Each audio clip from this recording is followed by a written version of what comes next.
Eu vi uma consteladora pedir para o representante de uma mãe pedir perdão para a filha. A palavra perdão, o que você acha? Bom, vamos lá. Claro que primeiro eu preciso aqui fazer o meu trabalho, eu, Inês, de me colocar com respeito diante do trabalho desta consteladora. Eu não sei exatamente o que estava se passando ali, não sei, eu não estava lá, então eu respeito o trabalho de todo mundo. Mas eu posso falar um pouquinho sobre a palavra perdão, né?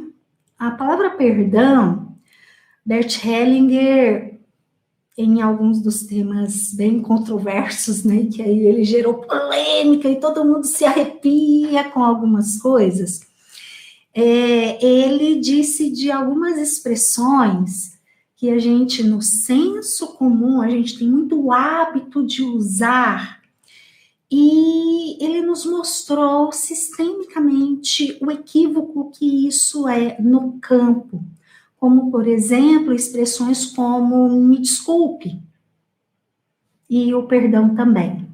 Então, no pedir desculpas, tem algo ali da pessoa não suportar a própria culpa ou não suportar a responsabilidade de ter errado e quer que o outro a exima disso. Isso não, a vida não funciona assim. O máximo que o outro pode fazer é, dizer ok, eu sinto muito que tenha sido como foi, mas quem errou vai ter que ficar ali com o equívoco. Agora, falando do perdão, o perdão funciona mais ou menos do mesmo jeito, do pedir desculpas. Na verdade, não existe perdão. É algo que fica muito no senso comum, é algo muito utilizado pela religião, mas não existe perdão. O que existe é cada um de nós assumir a responsabilidade pelos seus atos, isso é adulto. Então, se é uma relação de igual para igual, em que eu errei, o que me cabe é assumir a responsabilidade pela minha parte, os meus 50%. Por quê?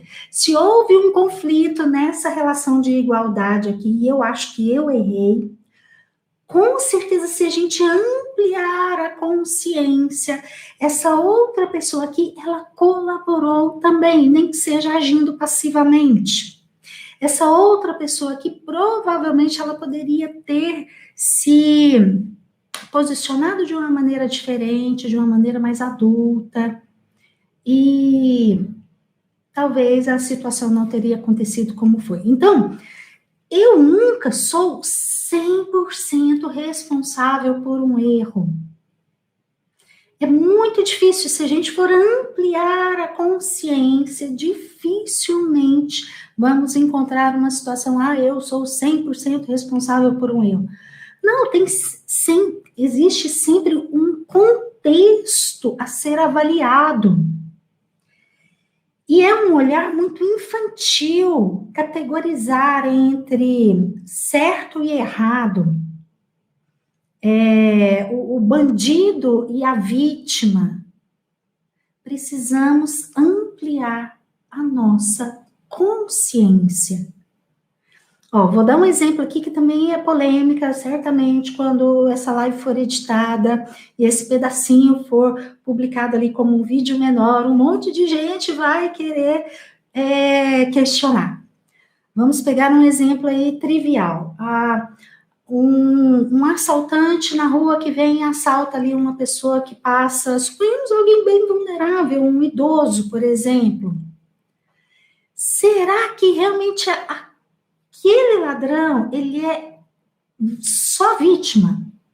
Desculpa, só o bandido?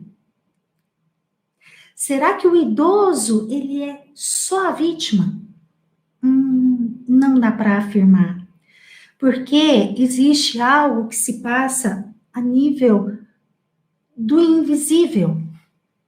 Existe algo que se dá a nível do sistêmico e que leva a aquele idoso estar ali naquele momento e aquele aquela pessoa que comete o delito, né, de roubar, estar ali naquele momento.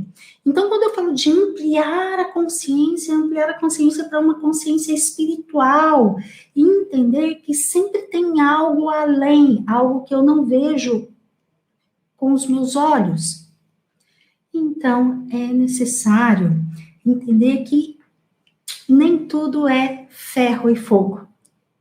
E a nossa parte adulta dá conta de olhar para isso e entender exatamente como se dá. Isso tudo para falar do perdão, será que eu errei 100% de merecer o perdão? E ter que pedir o perdão? E será que existe isso de ser eximida da culpa? Não, não existe, tá?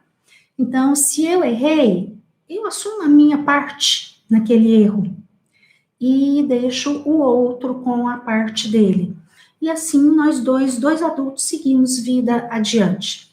Sem isso de, eu preciso do seu perdão para me sentir livre desse peso. Tá? Peso, culpa, a gente precisa pôr o nosso adulto para cuidar da nossa criança, para ela não carregar todo aquele peso. Tá bom?